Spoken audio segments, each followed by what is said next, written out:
Hey, Frank.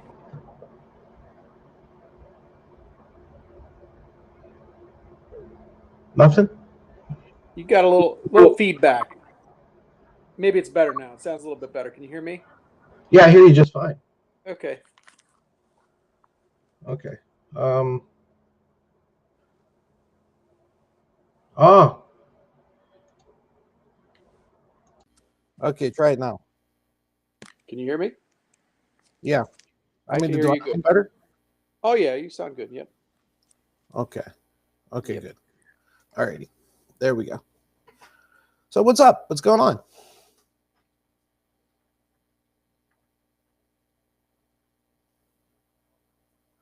Ooh, and he froze.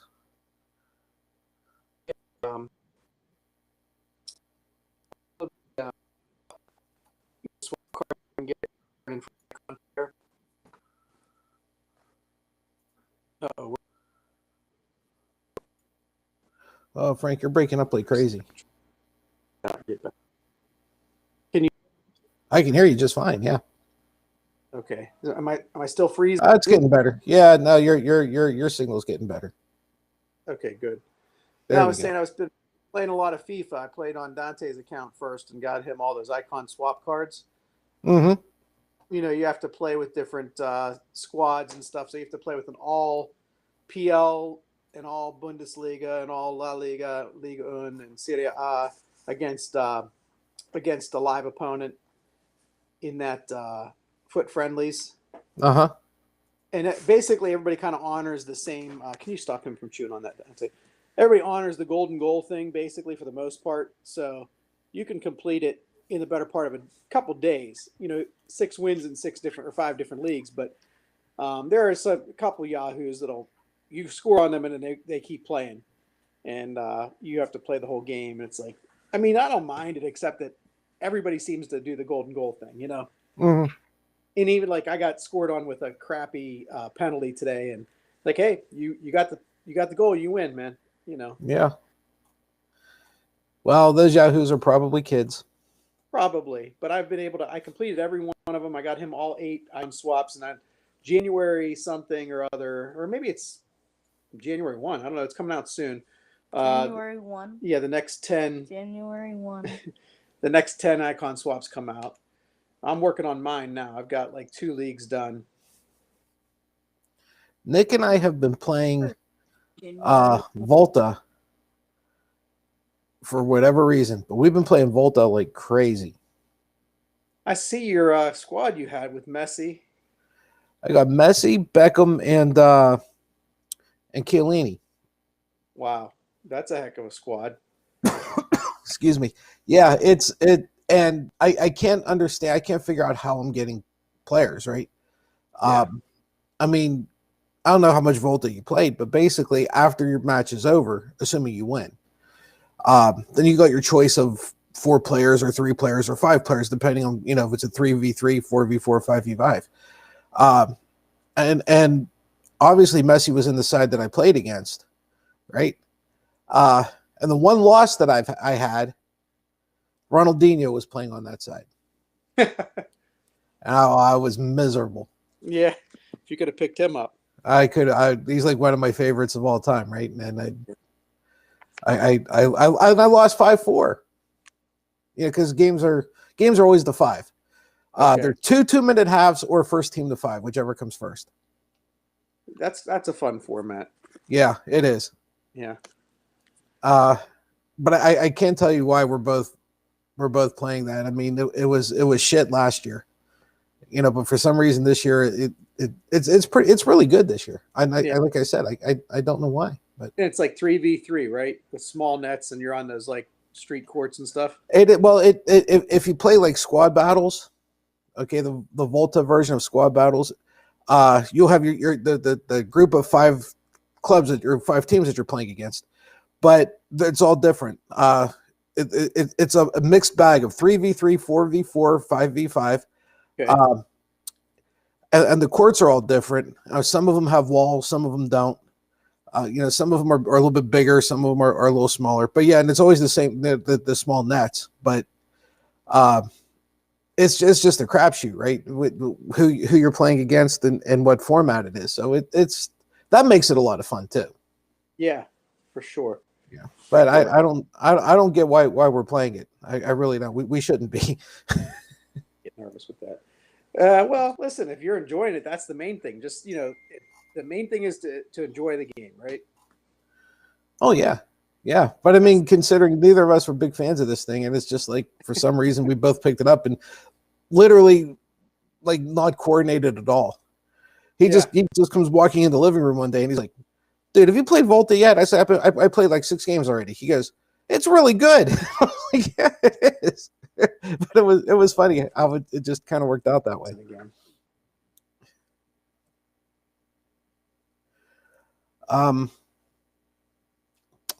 Well, we're I guess wasting a little bit of time. Your side looked pretty decent this week. Your Newcastle looked pretty good.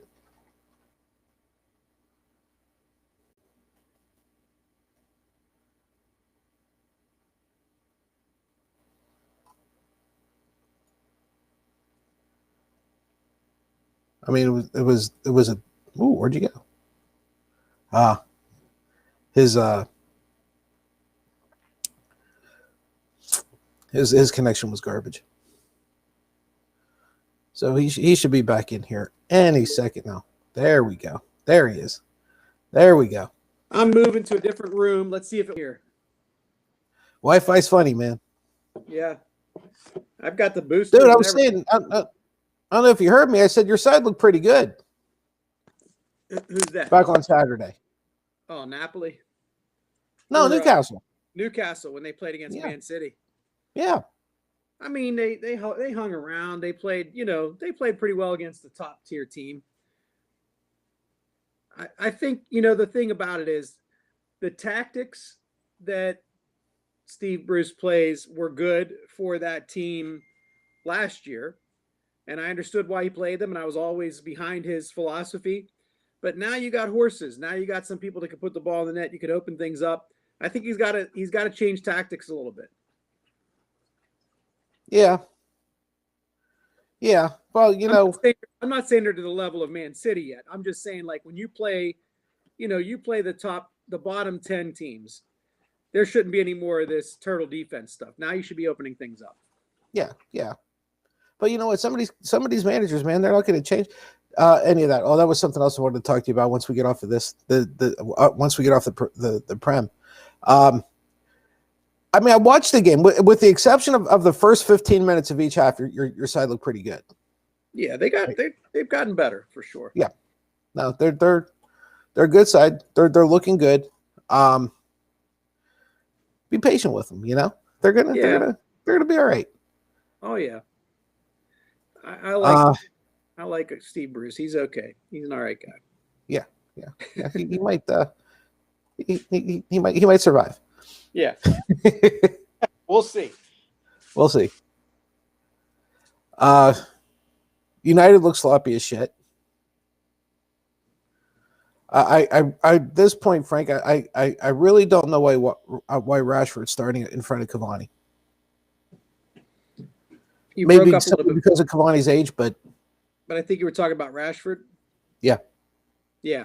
I said I don't know why he's starting in front of Cavani now. He's got all the talent in the world, though. Yeah. He missed 2 sitters, though. Yeah.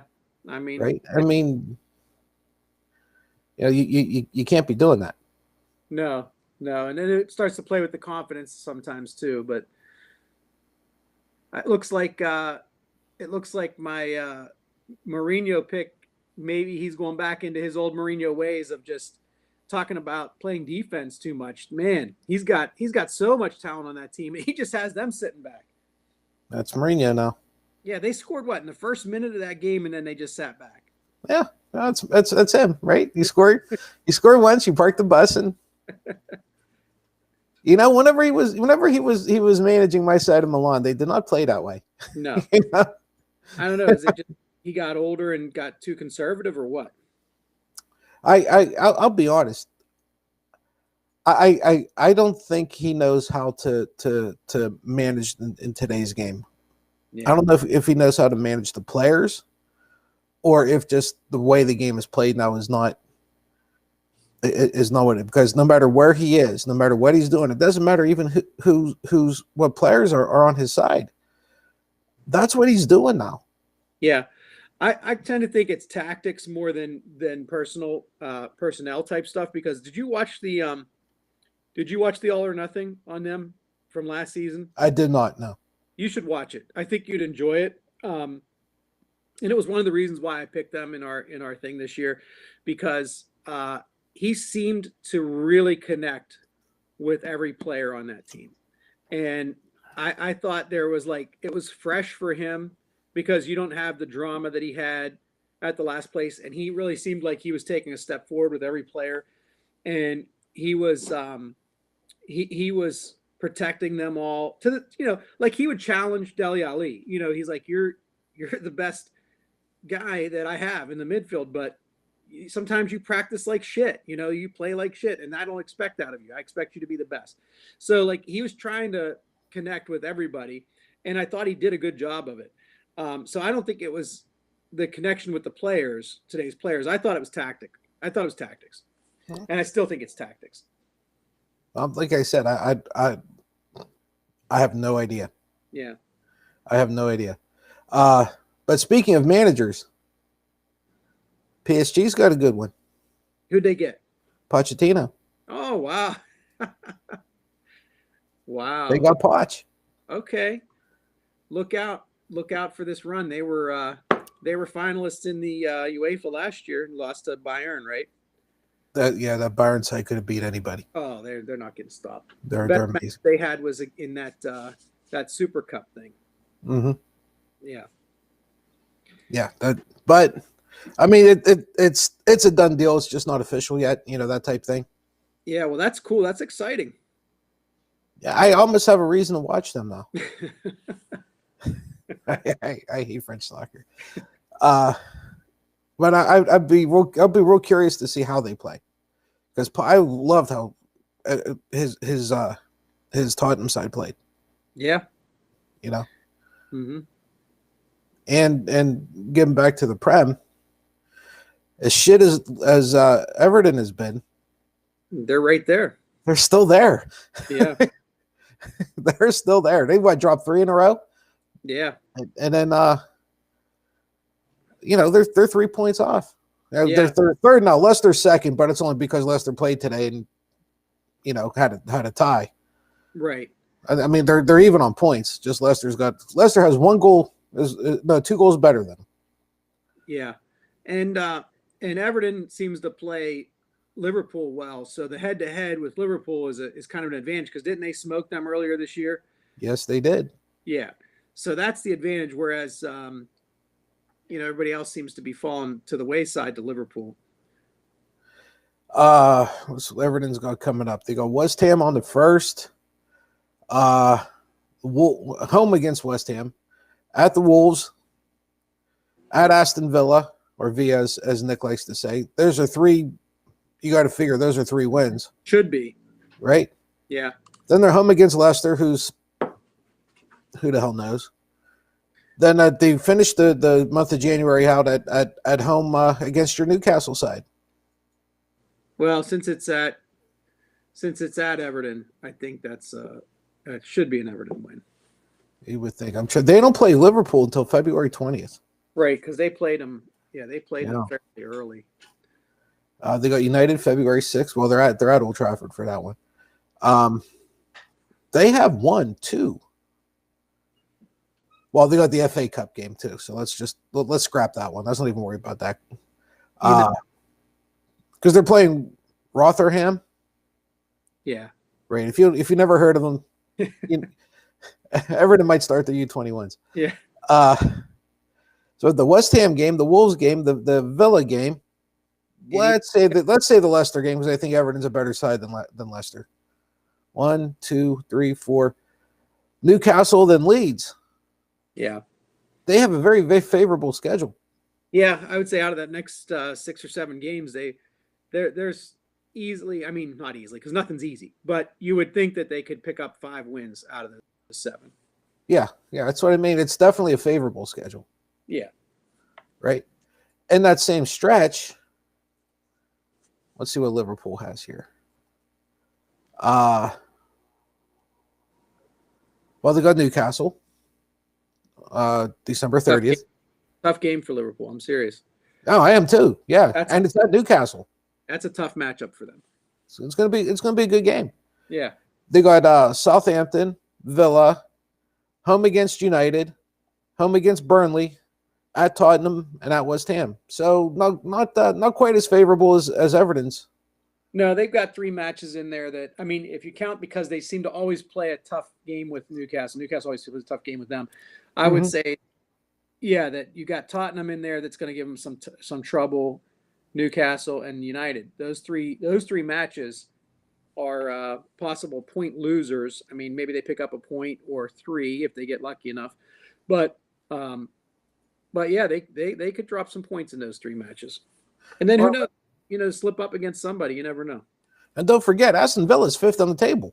Yeah, that's crazy, isn't it? So Did any of us see that coming? no, neither of us saw that coming. United's got Wolves tomorrow at 3:00. Not too excited about that. Then how about this one? Do you want to talk about a tough schedule? Why I was pissed off that they were dropping points earlier? Yeah. Okay, so they got the Wolves tomorrow. Should be a win, but don't forget the last 2 games, a total of 1 goal was scored. Yeah. Last 2 against Wolves. Then they got 3 games at 2 games at. Oh wait, that's the English league in the FA Cup. Okay, let's forget about this. They're home against Aston Villa, who's got to have the worst schedule in the history of mankind at this point, Yeah. right? At Liverpool, at Fulham, home against Sheffield, at Arsenal, home against Southampton before they get Everton. Not an envious schedule, but a very winnable one. Yeah. Did Arsenal get right, or was that just a one-off win? What do you think? I don't know. I don't know. I honestly, I think it was a one-off win. To be honest, they're not a good side. No. They're really not, and I don't even know where the problem is there. Midfield. Well, yeah, midfield. I mean, because they got the world-class, strikers and forwards. I mean, Aubameyang can be damn near unstoppable when he's on. Will.i.am, shines and shows flashes of brilliance. Who's the Lacazette can score with everybody. But then, in the midfield, the best midfielder they've got is like a box-to-box holding midfielder in Thomas Partey. He's like an enforcer type midfielder. He's not a creative midfielder. So how do they get the ball from the back to the front? Yeah, that's a good question. How the hell are you going to do it? Well, that's what that January transfer window is for, right? Where everybody's going to do everything, and then by the time the window closes, nobody did anything. There used to be a guy on that side. Yeah, I vaguely remember him. Do you remember this guy by the name of Mesut Ozil? I remember that name. It sounds a little familiar. Yeah, I don't know. Is he? Every once in a while, I hear words and rumblings about him. I think I see somebody that looks like him in an Arsenal uniform, but I don't know.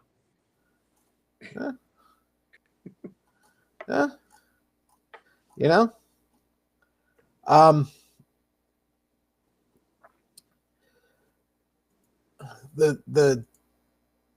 The Prem is a funny league this year. Yeah, it's a fun league to watch this year. I'll be honest. I'm having more fun watching Bayern as one side, but as a league, I don't know if I'm enjoying the Prem or City A more. They're both pretty good. City A is so competitive, as you pointed out earlier this year. How many teams were 6-7 teams were within first place? Within striking distance of first place. It's starting to shake a little bit, but it's still very competitive. Yeah, I mean it's still that league's just crazy. Yeah. And I was like every Saturday morning I'm like texting you bitching about Inter. I was like, you believe this shit? He's worried about nothing. They're gonna score, they're gonna win. I just sit there and Terrible. laugh. I was like, here he goes, crying poor about this team is going to win. I get so pissed off. I really do. It's good. We've talked about it for 3 years now, almost 3 years, how it's good for Serie A to have two very good Milan sides, AC and Inter, and it's here now. You see that happening, and it's awesome because, I mean, what can be better than a crosstown rivalry? What can be better than one of the biggest cities in the country? Very passionate fan base, international fan base, of course, well recognized throughout the world. So yeah, it's a lot of fun. It's a lot of fun seeing those two teams go at it. I honestly thought that AC would fade by now, and they're proving me wrong. Yeah. They're absolutely proving me wrong, and I'm starting to become a believer in their ability. I think that they might challenge till the very end. Yeah, they might. It was funny because as soon as that Inter game was over, the apps that we have, whether it's ESPN or the football apps or whatever, shows the table, right? Because it's a live table. And it showed Inter at number 1 and AC at number 2. I'm taking screenshots of that like crazy and texting them Nick, right? Like I'm just taking screenshot after screenshot after screenshot and sending it to them because they were in between games. AC Milan didn't play yet. Yeah. So as soon as they scored that first goal, the table was live, so they were back up top. No, I'm getting screenshots left and right. Oh boy! I was like, dude, I don't care. We were in first place. It's all that counts. We were there. Well, I'm counting on my side, my Napoli side, to do something, make noise in Europa. They've been pretty good. I'm hoping they can get Osimhen and I mean, they've had a lot of injuries, but Osimhen and Lozano gutted it out the other day against Torino. He was injured, but he came out because they needed him. But you've got Mertens hurt, Osimhen hurt, and I'm trying to remember who else in the midfield. But they've got a lot of hurt players that are key players. And Gattuso was talking about it the other day. And poor Gattuso, I don't know if you saw him, but he's got some kind of autoimmune disorder he struggles with. And he had the eye patch on. Did you see that? No. Yeah, so he's been really, really struggling. And I guess that he took the eye patch off, and one eye is like basically closed, and the other eye's, open.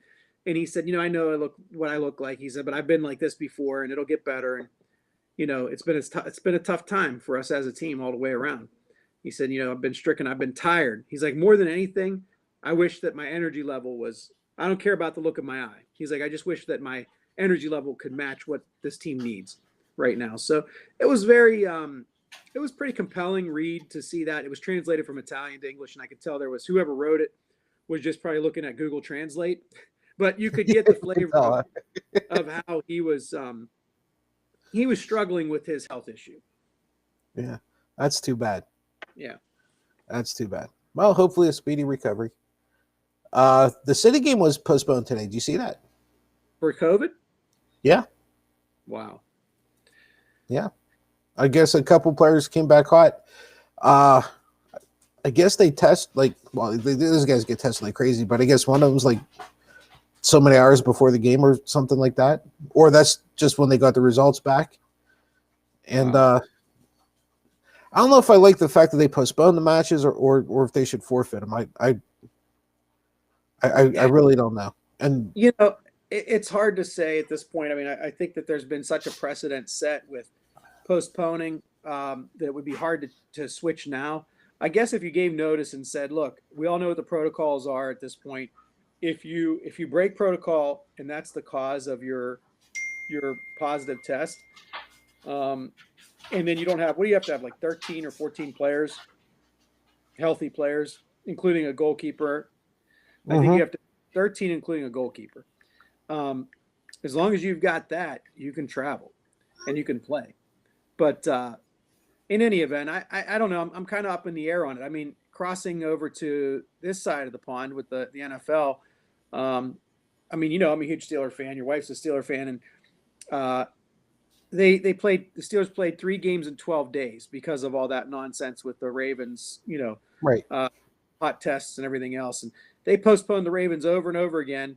Whereas they made Denver play with like their first 3-string quarterbacks out. They've made the Raiders play with people out from COVID. They've made Entire defense. Yeah, multiple teams play with players out, but they made the teams like, well, they let Tennessee postpone against the Steelers, and they let Baltimore postpone against the Steelers. And I mean, I feel like it hurt us as a fan. Oh, it definitely did. But at the same time, I said this too before, it's a game. You could postpone it. It's a game. It's not life or death. But this kid, Dwayne Haskins down in Washington, did you see this? So he got caught earlier in the season breaking protocols. He was out amongst a crowd without a mask on, and they told him enter team discipline. They said, you can't do that. We've got protocols. You've broken the protocols. So they could have locked up the NFC East this weekend in a game against Carolina Panthers, a 4-win Carolina Panther team. Alex Smith was hurt, so this kid, Dwayne Haskins, was starting again. And I guess Friday or Saturday night, they got him on tape out partying without a mask on at a party. And they said, "You're out." Trevor, who's an announcer for the Redskins, said, "Listen, if I was his teammate, I'd be like, you're putting me and my family in jeopardy by your actions. And this isn't just bad judgment. This is willful ignorance. You've done this before. You've been disciplined on it, and here you're doing it again." So they said they ought to kick him out. Just kick him off the team, literally. Yep. If you could do it. And so just to answer your question, like a roundabout way, these teams might really have to seriously consider punishing these players for breaking protocol. Oh yeah, and I don't know that's the case with City, right? And that's where I mean and the only reason I even mentioned the forfeit thing is because, like, especially in the Prem, this time of year you play so many games in such a a concentrated amount of time that it kind of makes a difference. But European soccer, there's nothing that says you can't extend the season, right? 2, 3, 4 weeks. It doesn't really matter, right? The NFL, they're already starting to prep whatever the stadium is for the Super Bowl. Yeah, I mean, they're doing it now. The NFL schedule is far more rigid. There really doesn't have the room or the flexibility, I should say. Yeah, to keep doing this. Right. It's a tough call. It is. So, should we switch gears from sports over to the political world? It's all sports. All right. Even politics are sports. Politics, for sure. The Orange Idiot signed the pandemic relief bill, huh? After all that bluster about how he wasn't going to sign it and how it wasn't good for the people and he wanted $2,000 checks, and Nancy Pelosi said, "Let's do it. Let's vote for a $2,000 check." Yeah. Now, Frank, you're gonna have to help me out here because I get a little bit confused about this, right? Because I honest to God, I make this stupid mistake of listening to what this idiot is saying, and I even after 4 years, I foolishly, I should say, convince myself that this guy knows what he's talking about.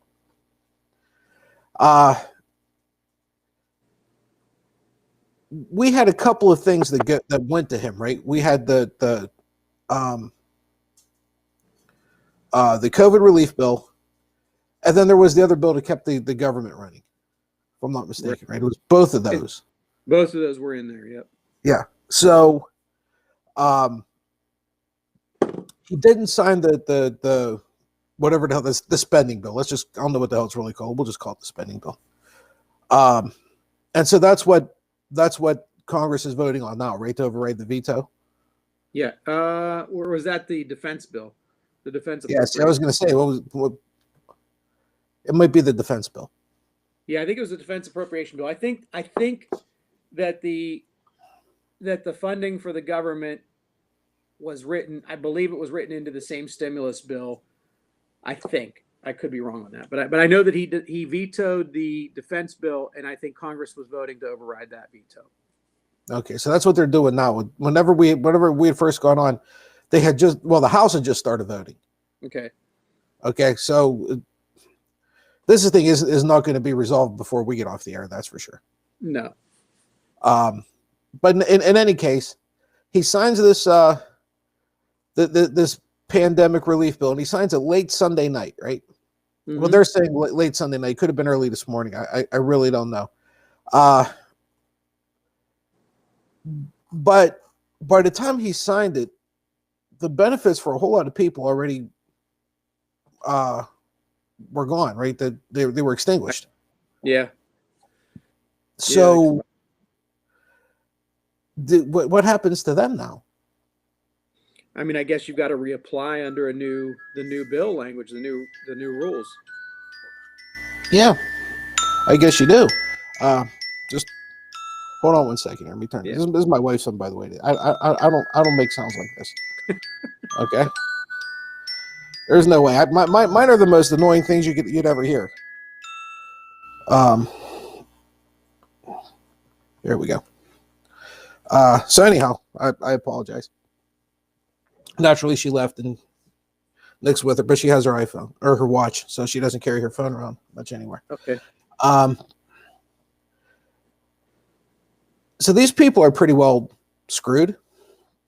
Yeah. Anytime you have an interruption, in needed security, like safety net funds, and it gets interrupted, that's not a good situation at all.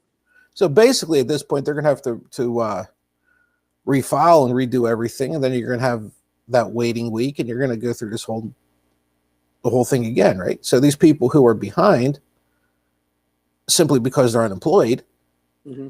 are now, or at worst, maybe not behind, but definitely in a hole. Yeah, that hole just got deeper. Yeah, you would presume that, and let's face it, a lot of folks have things going on at this time of the year with holiday, whether or not they're traveling, probably not as much travel going on, although probably more than what we would expect or hope for at this point, given the pandemic status. But people are still, involved in holiday issues and things like that. Health issues come up for people, health issues in other people's families, like maybe not the recipient of the funds, but somebody else in their family. And then you've got to go, tend to this issue that shouldn't have been an issue. Had it been seamless, I don't know. Maybe they made it seamless. I hope they did. Maybe they made it so that if you're receiving them, you're automatically. I doubt it, but maybe they did that. I didn't see anything about it. I didn't either. It's just yeah, it is. Yeah, it is. So here's on that bill before we move to whatever the next topic is, even on this same topic. The thing that gets me is we've talked about this on the show about trickle down economics. How did we go? And it's just a serious question. How did we go from getting $1,200 per person one time since March till now, and all of a sudden, instead of doing anything significant, they've cut that payment in half to $600 per person, and we've had one payment over the course of 9+ months. How does that make sense? I find it laughable that the same people who were more than willing, that were basically tripping over themselves to run and sign this tax bill a couple years back that Trump pushed, that basically screwed everybody but the rich donors. These people are now complaining that we really can't be doing the $1,200 payments or whatever it is because, well, it's not fiscally responsible. We have a deficit. We have a debt. We can't be doing this stuff. We can't be spending this money. Where the hell were they 3 years ago? Right. Tripping over each other, stiff arming each other in the mouth in order to get their name on it first. Yeah. To essentially create this deficit. Yeah. And now you're going to tell people, sorry. Yeah. Dude, no one made more money during this pandemic than Elon Musk. Yeah. You know, Hmm. that guy damn near doubled. What was it? In 2 months, he became the second or third richest person on the planet. Yeah. In the course of 2 months. Yeah. Trust me, these folks don't need this shit. No. You know, but we both have friends, and probably a lot of them are the same ones who are just being absolutely devastated right now. Yeah. You know, that's a good question you have. How did that happen? And the fact that the public at large isn't really making a big issue of it. You know, it's being bandied about on the Fox News. You know, how do we place blame on Nancy Pelosi and the Democrats? And here's what they're doing. Oh, do you know how much pork's in this bill? We're sending money to overseas. We're funding all these people overseas. You see how much money is going overseas from this bill. Instead of talking about why isn't there more money for the American people, they want to get people fired up about foreign aid. Which, right. Look, I'll be right. I'll be right with you. Foreign aid shouldn't be a priority right now. No. The American people should be a priority. But the issue is, why haven't the American people been a priority? And when it's raised to give more money to the American people, who is actually blocking that? Oh, it was the Republicans. Yeah. Yeah. Yeah, it's the Republicans. And you know what, Frank? The thing is, my wife sees people on Facebook who post that shit. Exactly that shit you were talking about, right? Mm-hmm. We got foreign aid. We're giving this country this much money. We're giving this country that much money. And you hit it right on the head. Why are you bitching about that instead of bitching that we're not taking care of our own? Right. Right. I can't get over how so many of these people are just so willing to be mouthpieces. Yeah. You know, it absolutely drives me crazy. I mean, you could be as conservative as you want. There was a time when I knew a lot of conservative people Mm-hmm. who were not exactly what I would call mouthpieces. Those people are nowhere to be found now. And that's too bad. And Frank, I don't know what it is about this guy that these people flock to this piece of garbage. And are more that, like I said, they're bending over backwards to, be the next one to blow him. I don't get it. Who's the gentleman in Illinois, the Republican rep from Illinois, Kinsler? Yeah. Yeah. Did you see what he had to say? He came out and said that the scam right now, and I believe he called it a scam, is that Trump is perpetrating on his followers to send money to him for this supposed election defense fund, when all he's doing is paying down his campaign debt and putting money into his own pocket, of course, and he's duping people, everyday Americans, out of their money to do this. And I was so glad to see. I mean, obviously, if we said it, they're not going to believe it. If mainstream media says it, they're not going to believe it, and they probably won't believe it if a Republican representative says it. But at least this Republican representative had the balls to say it. Yeah. Yet these same people who were so more than willing to send Trump $20 or $30 or whatever it is. You see the St. Jude's commercial, which is the same thing, right? It's like they want $20 a month. Mm-hmm. They ain't giving it to the kids who have cancer. No. But they're going to line Trump's pockets. Yeah. Yeah. Yeah. This piece of shit. He's going to get their money. Yeah. For this what? kid that did nothing wrong. Yeah. Right? Is probably going to die. Well, they don't care. No. They just don't care. Frank, I'm shifting gears on us pretty quick. But you had shared something with our Discord group today. I think it was you that shared it, wasn't it? Yeah. Yeah, it was you. Yeah. See, I'll give the right person credit. Help me out here. I said whenever we saw it, whenever I saw it, I was like, oh, we got to talk about this Yeah. today. Mhm. Because it was absolutely brilliant. And it was a tweet from Seth Kotler Mhm. talking about June 1974 New York Times reporter, right?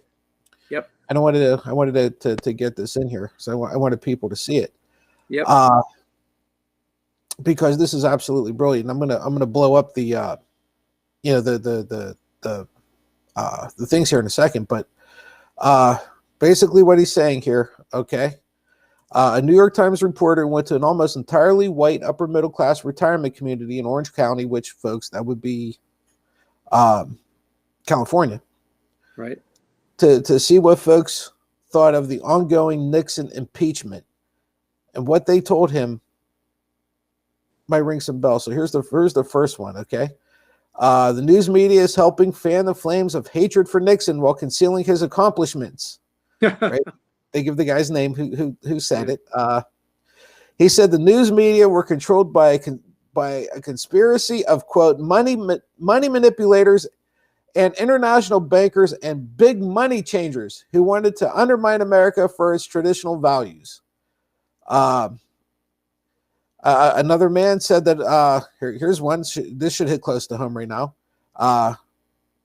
Wrote the local Orange County Register, a newspaper with very conservative leanings, contended that only a military coup could save the country from an attempt by the media to destroy the president. Wild, isn't it? It's like history repeating itself, isn't it? Mm-hmm.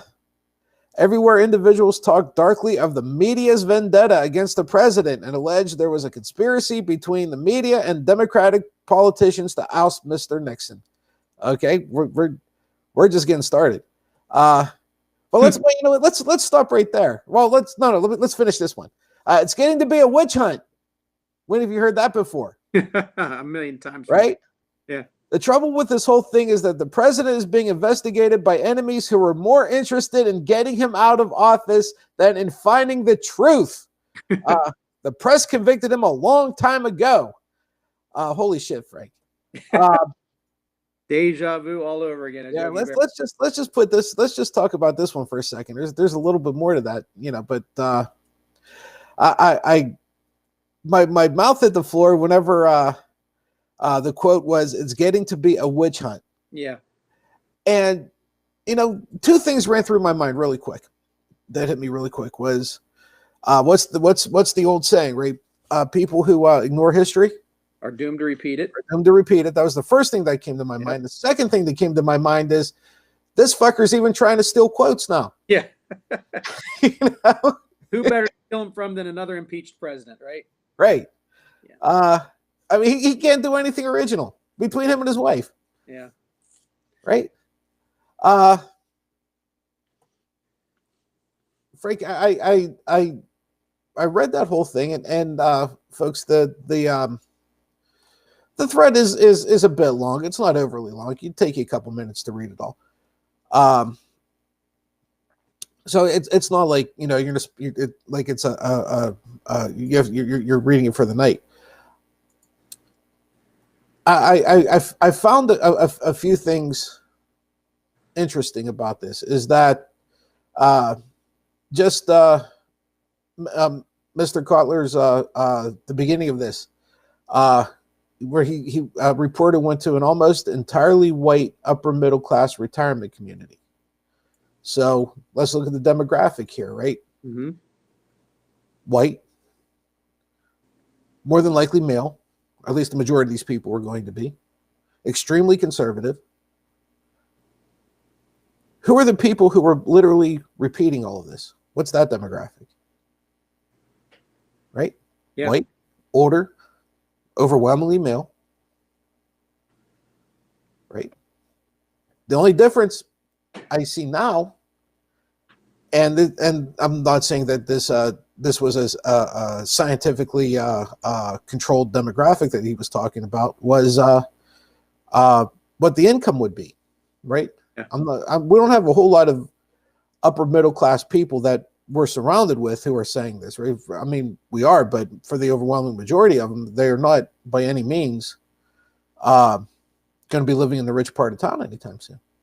No, and let's think about the middle class has been decimated for the most part in America. The upper middle class in Orange County, California, either probably separated out into being wealthy or dropping out of Orange County, California, for the most part. So, Orange County has always been conservative. It stayed conservative pretty much through after Nixon, through the Reagan years, through the Bush years. There was a small foothold of liberal politics that started to take hold, and it's a battleground now more than it ever has been. But it's not the liberal part of California. It's not the liberal part of Southern California. It's the one conservative part of California, of Southern California. So you've got folks who are going to have that bent. I think that if you tried to compare it to something in Pennsylvania, you might you might find it in the suburbs of somewhere Bucks County or Montgomery County, Pennsylvania. However, there's a largely educated population there in Bucks and Montgomery County, and they don't fall for as easily the propaganda. It's still prone. I mean, everybody's prone to it, but they don't fall for the propaganda the same way as the folks in Orange County do. It's literally staggering, right? Mm-hmm. And I saved the best one for last here, Frank. Henry Baudry, the president of the Republican Club in Leisure World, where GOP registration is more than 3 times higher than that of Democrats. It's very important when you consider where you and I are living right now. Yep, similar. Right. Said it was his impression that Republicans there felt the case against the president had been prejudiced. Mm-hmm. Tell me how many people have told you this, because I can tell you a whole shit ton that told me this.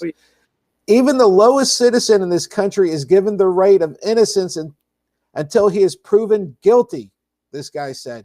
Let's give the president the benefit of the doubt. I can't tell you how many times my wife read that to me off of some idiot's post on Facebook. Yeah. Right? I can't tell you how many times.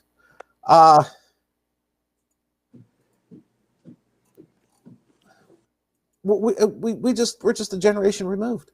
Yeah.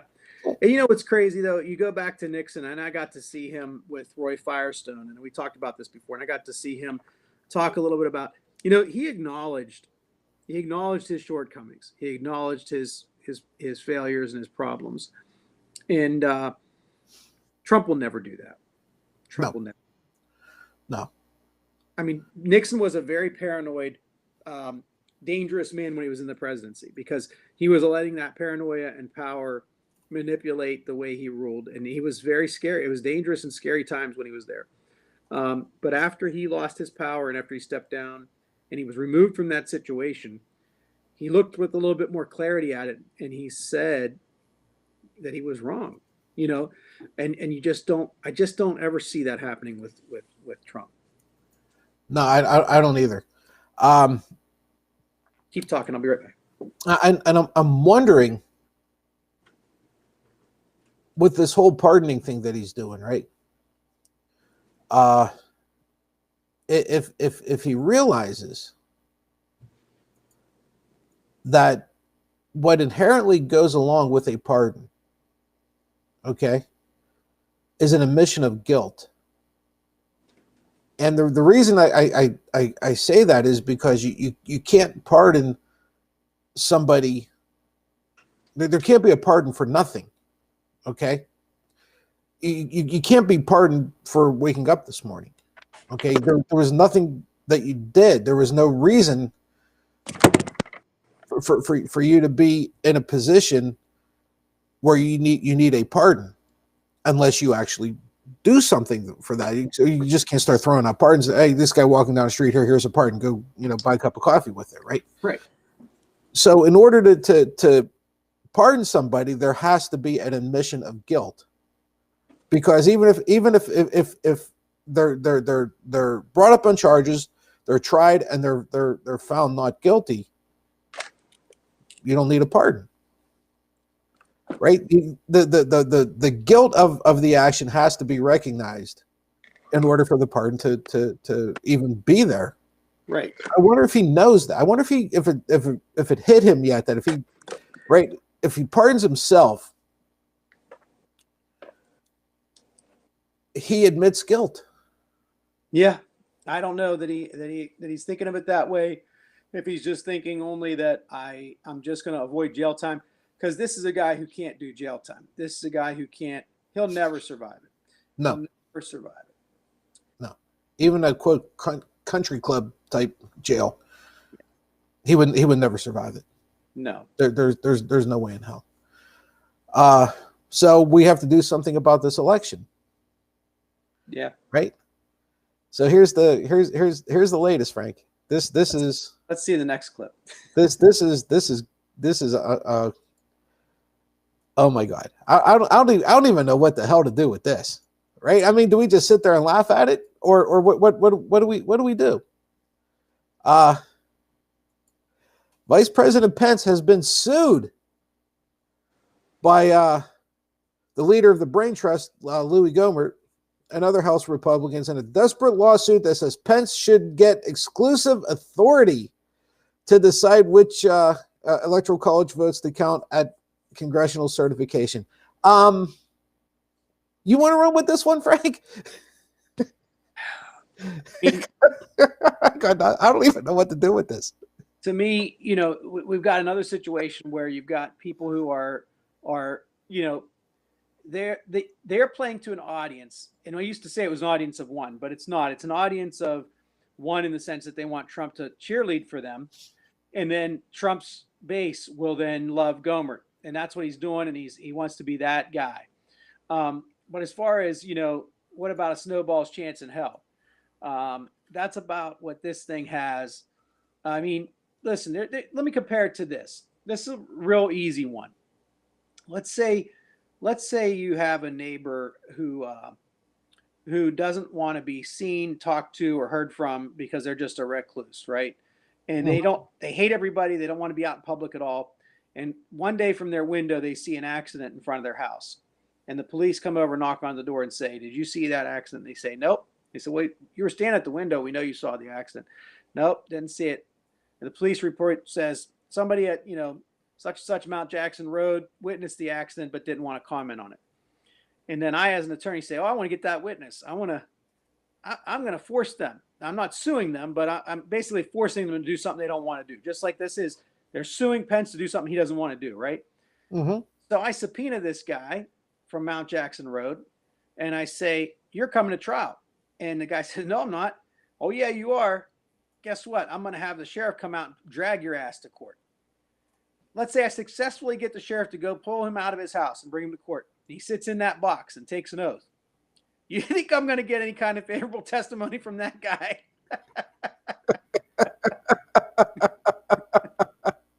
I mean, listen, that's where we are right here. Like, you going to get anything favorable out of the vice president?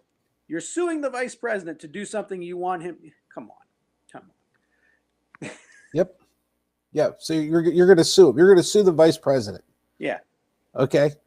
To what? Force him to do something that even if he wanted to, he can't do. Right. And I don't know that there's any I don't know that there's any basis, let alone whether there would be the vice president could probably claim immunity to this type of a lawsuit because he has no discretion.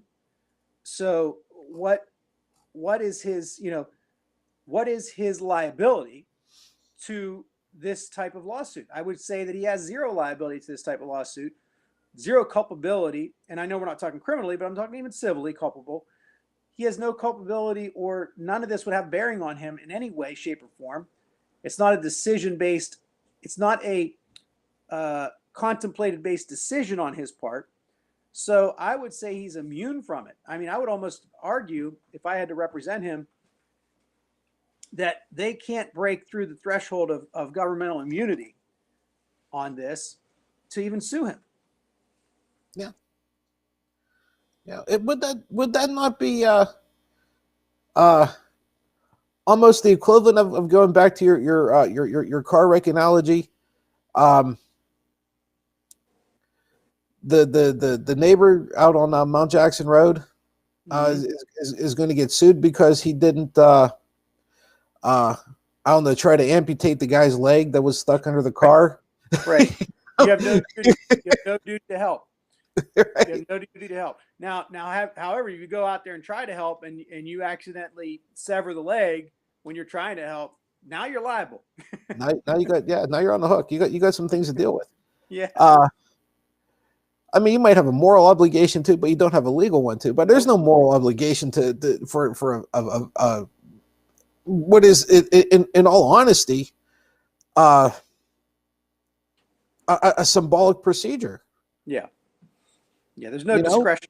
No discretion, basically. Basically. Yeah.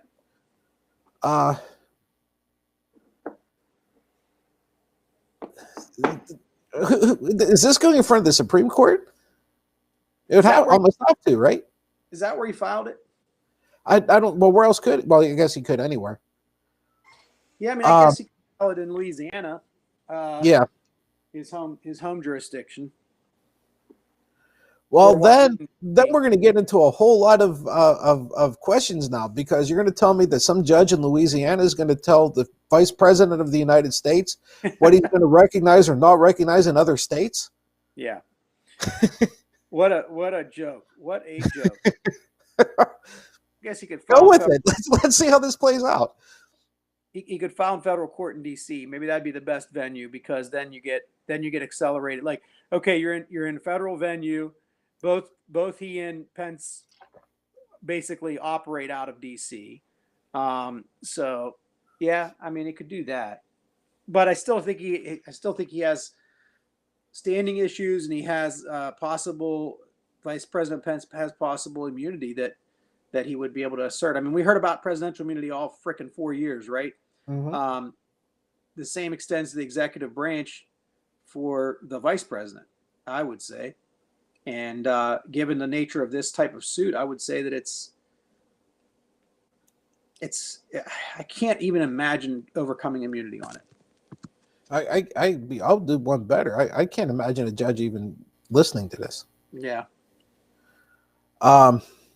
Speaking of immunity, Frank, this is the best segue I got. Okay. Rubio decided to jump in front of everybody else to get his vaccine. That was a great segue. Huh? Awesome. I learned from the best. This piece of shit, who basically spent his entire the last 4 years trying to give Ms. Lindsay a run for his money in the I can be a bigger shithead than you department. Yeah. And did nothing but another way to say it, motherfuck this whole idea of wearing masks and social distancing and the whole 9 yards. But he jumped in front of Nancy Pelosi, who is older than just about anybody you know who's not named Joe Biden, right? Mm. He jumped in front of her to get this damn thing. Yeah. Right? So he spends the better part of a year downplaying this whole thing, telling you it isn't much of anything, only to jump the line. Yeah. It's amazing, isn't it?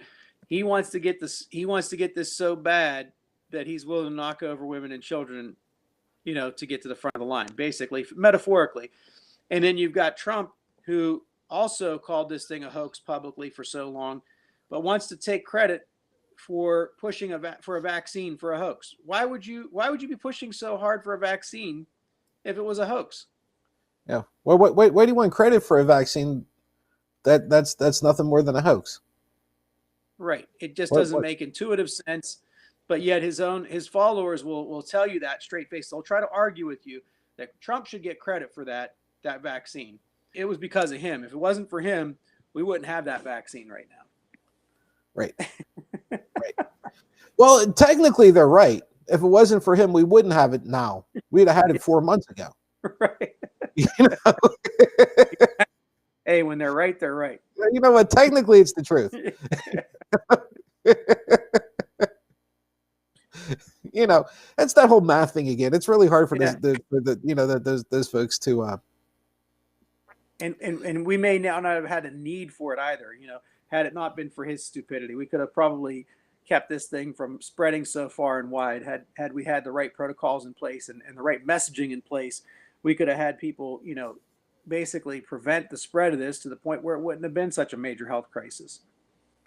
Well, he flat out killed Ben Carson. Or you mean What's the Carson? it was the guy that was the 999 Yeah. you know who it is, the guy from Detroit, Little Caesars Pizza guy.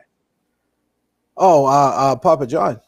No, Herman Little Cain. Caesar. Herman Cain. Herman Cain. That's right, Herman Cain. Yeah, Ben Carson's still alive. Holy shit! I fucked up like 4 names. Well, anyhow, yeah, Herman Cain. He damn near killed it. I mean, he did kill him, Yeah. right? I mean, yeah, we don't know who Herman Cain was around before or after that super spreader event that Trump called a rally, but we know where he was when the rally was going on. Yeah. Poor guy. Literally. I mean, as bad as people are with their lunacy, it's still, we don't want to see them suffer that fate. Frank, it never fails to amaze me what fear will do to people. Mm. You know, Mhm. Because none of these guys are people that I would consider to not be intelligent. Yeah. Okay. The only reason you're there is because you fear the backlash of not showing up. Yeah. That's it. Right. And that fear of the backlash, that fear of the tweet Mm-hmm. was more powerful than the respect you should show a virus. Yeah. And That's mind-boggling. and even to take it, that same concept that you're talking about, even a step further, you're going to show up at that event because of that fear. But God forbid you would put a mask on, because again, you're going to get ridiculed by wearing a mask at this event. How are you going to sit there and be the only one? But you know, imagine the bravery, which is crazy to say, but imagine the bravery it would take for somebody to sit there in the front row of a Trump event back in March, April, May, June of 2020, a prominent person in his established group of lackeys, for lack of a better word, if they had shown up and kept a mask on the entire time in a prominent position. Imagine the bravery that would have taken. I mean, like, I don't know, the leader of the COVID task force? Yeah. Yeah. I haven't seen Pence wear one yet. Mm-mm. Right? And this is the guy that was supposed to be in charge of it. Yeah. Yeah, he did a great job. It's almost as if they wanted to kill people, huh? Right. Well, you know, if we're gonna name this thing after somebody, let's name it after him. Yeah. The Pence. Okay. vote. I mean, because he was the leader of the task force. Yeah. Right. And the whole idea that you always name a vaccine after the ailment, right?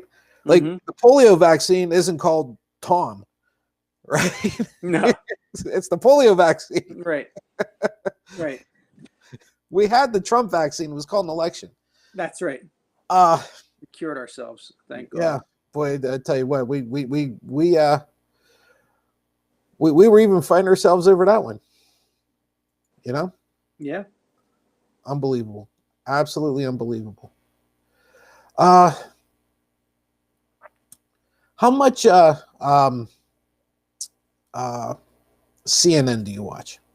Honestly, I don't watch any at this point. I haven't. It's not that I dislike them or anything like that, but I just don't find the time to watch cable of anything really.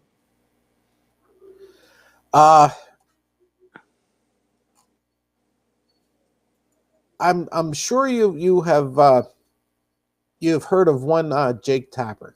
Yes, I've Okay. seen the tweets and things. Yeah. Yes. For people who don't know or may not recognize the name, he is a host on CNN. He's a personality there. I believe he also does the Sunday shows. I think so. Yeah. Meet the Press, Washington This Week, whatever. I don't know what it's called on CNN, but you get my point. He revealed Sunday, and I forgot the other host that was pretty much interviewing him. It was sort of like a bumper thing or whatever it was. But Jake Tapper revealed Sunday that he never interviews White House press secretary Kayleigh McEnany on CNN because, and here's the quote, she lies the way most people breathe. Constantly. Yeah. McEnany is among several lying White House officials Tapper said he avoids because they provide, quote, no value to an examination of the news. It was Brian Seltzer who was on Reliable Sources. That's who was interviewing him. Would have been better if I read a little further down in the article. There are some people that are so mendacious, I just won't put them on the air. Tapper responded. Kayleigh McEnany, I never booked her. Jason Miller from the Trump campaign, I would never book him.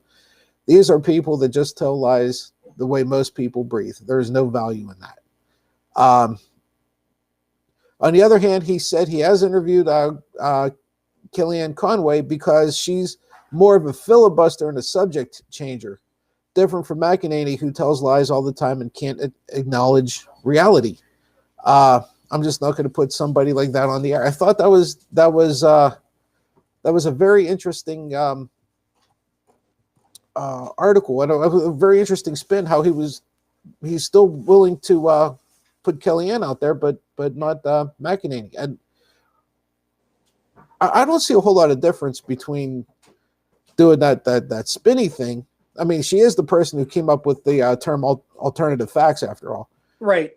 And yeah. I don't see much of a difference between them. No, that was a big one. And I think that there's probably, boy, if I had to guess, I would say there's going to be a contract in the future for Kellyanne Conway at CNN.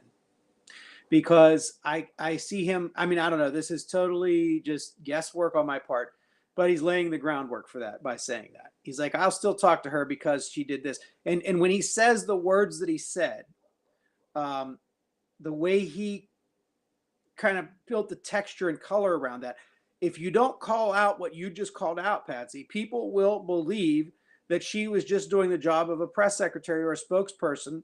When you look at The West Wing, if you watch the show The West Wing, which was based in part upon real life events of, I believe, the Clinton and Gore White House, I believe a lot of it came from that, the woman who was the press secretary in that show would often find ways to change the subject or to filibuster in a way that was savvy, in a way that might frustrate the media, but was never really offensive. But she was able to kind of like let the punches glance off of her and not let them land so hard on the president, so to speak. And that's kind of what he's saying about Kellyanne Conway. And to some extent, to a very small extent, yes, she did that. I know she filibustered and changed subjects. I know she did that. But she absolutely did lie too. She absolutely said alternative facts. And she absolutely straight out lied about certain things. Now, maybe she didn't lie as often. And it's almost unprecedented, as he said, as you repeated, he said, it's like she lies like she's breathing, like other people breathe. It's just everything is a lie. But if I had to guess, Patsy, I'd say they're laying the groundwork for Conway to be part of the CNN team. You know what? You might be onto something with that. She would be better than who the hell do they have on there now? He was from PA. He was. Yeah, the idiot senator that used to be. Rick Santorum. Santorum. Yeah. Maybe they're going to replace Santorum because I mean, he's a zit to begin with. Yeah. Right. And then he says something and you're like, okay, the zit said something really stupid. Yeah. And it just, you don't want to hear, at least she's more of a personality. Yeah. Right. Here's the part that I found it interesting though. Kayleigh McEnany didn't do anything any different than Sean Spicer or what's her name after him? Sarah Huckabee. Yeah, what the hell is her name? Sarah Huckabee. Yeah. Is it just because she's the last one there? She's the flavor of the month? Because all her predecessors were exactly the same way. Now, granted, she's a lot smoother. I mean, she didn't get as confrontational as Spicy did. I wasn't as Karenish as what's her name was. Sarah Huckabee Sanders. Yeah, but they all did the same shit. Yeah. They all lied like a cheap rug. So as the saying goes, right? Yeah. You think it's McEnany just because she's the only one, she's the one in that position now? Maybe because she's the current one, and maybe because, look, let's face it, you don't need to get any information from them anymore. I mean, in less than 30 something days, you have no more use for her. So, right. He had to get access to the White House to some extent for the last 4 years.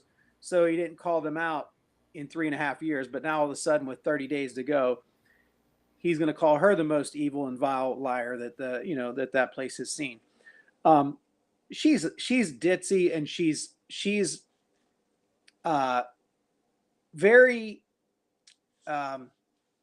unabashed in her ability to just like smoothly say the lie, right? And just keep spouting the lie.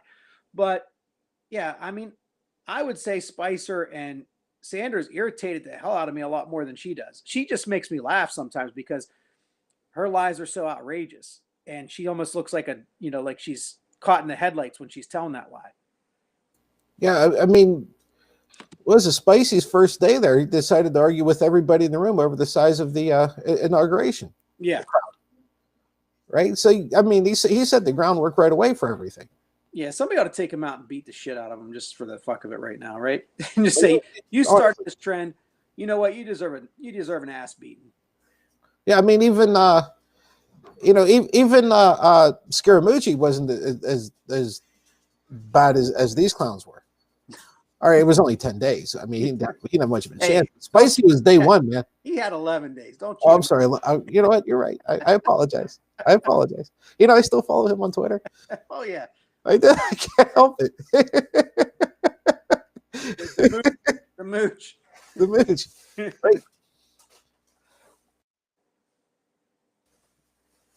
So one thing I wanted to touch on before we finish up today, the unprecedented nature of let's kill as many people before we leave office, and let's pardon as many criminals as we can that are my friends and anybody else I want to piss people off by pardoning.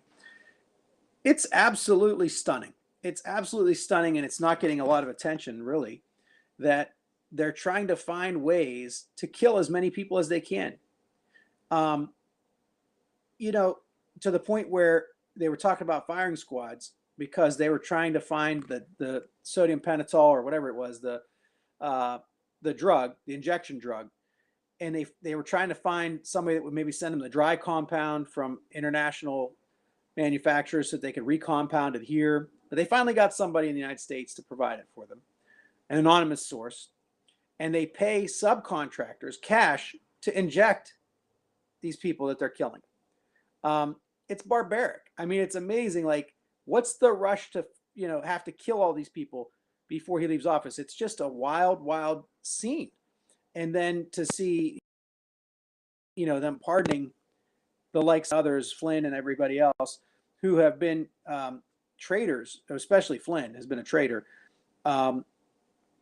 It's just wild, man. It's just like beyond wild. I don't even know the words to describe it.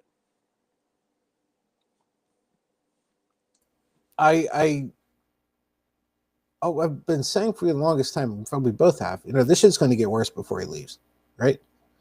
We said it over and over, but it seemed like it was so far off because it was, back in November and whatnot. But you're seeing just how bad it can get, right? You're starting to see just how terrible this thing is. I mean, we've had a bombing on Christmas. Yeah. that this guy he still hasn't even mentioned. Right? Still hasn't even mentioned. You just look at what all the big hits were for the last week, right? You just Google this past last week's news or something like that. I don't know, just and you will see so many terrible things that happen. And the only thing this clown is doing is talking about an election that he lost. Why Melania wasn't on the cover of Time, or God knows whatever the fuck that shit was. You're not hearing anything. Oh, then we're just going to pardon everybody, right? Yeah. We'll just pardon a traitor, a convicted traitor. Manafort, who all of a sudden looks a whole hell of a lot better now. Did you notice? His health's returning, huh? Yeah, his health's returning. He got his got a little bit of hop in his step a little, not too much. He's an older guy, but he's got a little bit going on there, right? All of a sudden his clothes look a lot better too. He might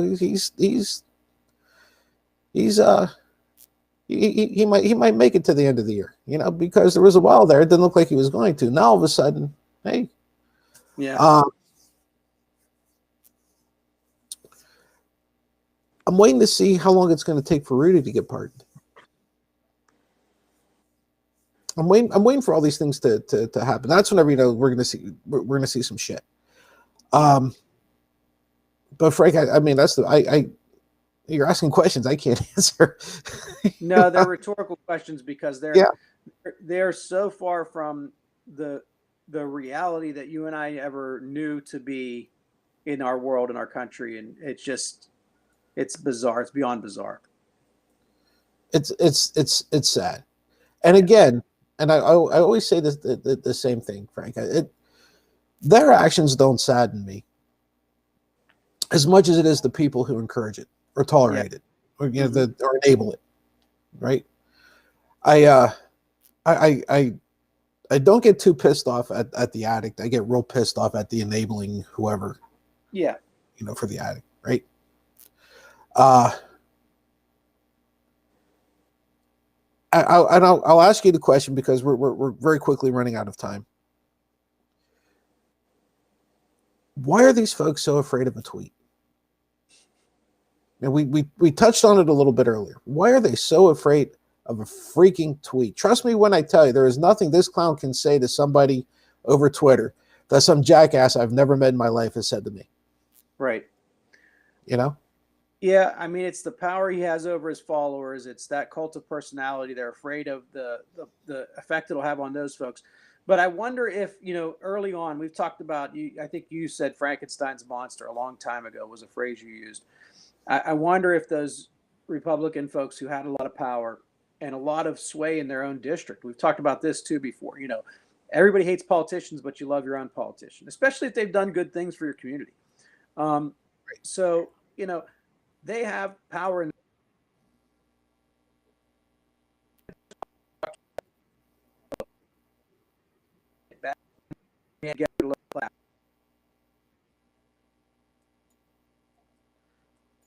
Oh, you're breaking up on me, dude. is going to come out with a bunch of nonsense. We need to cut it. Had they done that early on, it would have been better. But obviously they let it get too far, and they knew it was out of their control. Yeah. Something I want to touch on probably our next our next show, assuming I remember. I'm thinking there's going to be a third party now. Yeah. A split off of the Republican Party? Yep. Yeah. Yeah, I'm thinking you're going to see it because either these clowns are going to have too much control over it, and the quote traditional Republicans are going to have to make their own party, or these guys are going to get kicked out, or they're going to be very frustrated with the fact that they don't have the power or the influence or whatever they have, and they're just going to start doing their own things. You know, there's just like they all jumped ship on Facebook and went to Parler or whatever the hell that's called, right? Yeah. I can see them doing this and creating a whole new party. Yeah, I think you could be very, very much right and onto something, and we'll see how that all plays out. But I think that could happen for sure. I do. I'll be honest. I really don't know which way I want this to go. You know, I really don't. I'm just going to sit back and watch them all cut their own throats. Yeah. Oh, well, folks, that's it for us for today. Thank you all very much for joining us. It truly is. It means a lot to us. It really does. Frank and I will be back. When the hell are we going to be back, Frank? We got Back tomorrow or no? Well, you want to come back tomorrow? It's up to you. I mean, we could push. I mean, I know Friday's New Year's Day, right? Right. And Thursday's New Year's Eve. So we won't do New Year's Eve, I don't think. Well, you want to do tomorrow? We'll do, folks. We're going tomorrow. We'll see everybody tomorrow. All right. Unless we decide not to. Yeah. Stay tuned. We'll keep you guessing. Yeah, just find our Facebook yeah. page. Check us out on Twitter and Instagram, and you know, just place everywhere else. We'll let you know. But more than likely, we're going to be back tomorrow, unless we're not. But anyhow, until then, goodbye, good luck, and God.